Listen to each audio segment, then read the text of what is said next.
Welcome to our channel. Today we how to cancel Trello business class, full guide step by step clearly. To cancel your Trello business class subscription, start by logging into your Trello account.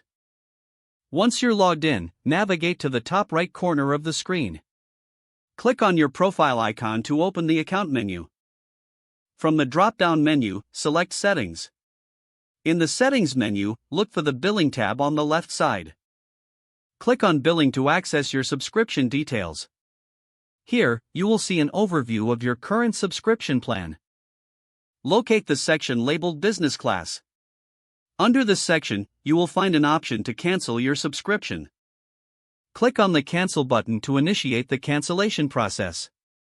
A confirmation prompt will appear asking if you're sure you want to cancel. Review the information provided and confirm your decision. Once confirmed, you will receive a notification that your subscription has been canceled. Keep in mind that your business class features will remain active until the end of your current billing cycle. That's all you need to know to successfully cancel Trello business class. Make sure to check your email for any confirmation regarding your cancellation. If the page does not load, refresh the browser or try again in a private or incognito window.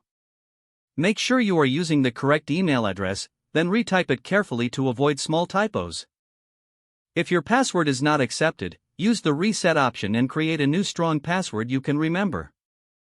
Check your spam folder for verification or security emails, then complete any requested confirmation steps. Enable two-factor authentication if available to improve account security and reduce unauthorized access risk. After signing in, review your profile details so your contact information and settings are accurate and current. If you see an error message, note it down and try again after restarting your device and internet connection. Log out when you finish, especially on shared devices, to keep your account and payment information secure. If the page does not load, refresh the browser or try again in a private or incognito window. Make sure you are using the correct email address, then retype it carefully to avoid small typos. If your password is not accepted, use the reset option and check your spam folder for verification or security emails, then complete any requested confirmation steps. Enable two-factor authentication if available to improve account security and reduce unauthorized access risk.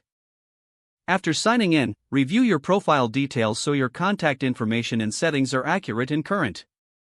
Don't forget to like this video and subscribe to our channel for more step-by-step tech guides.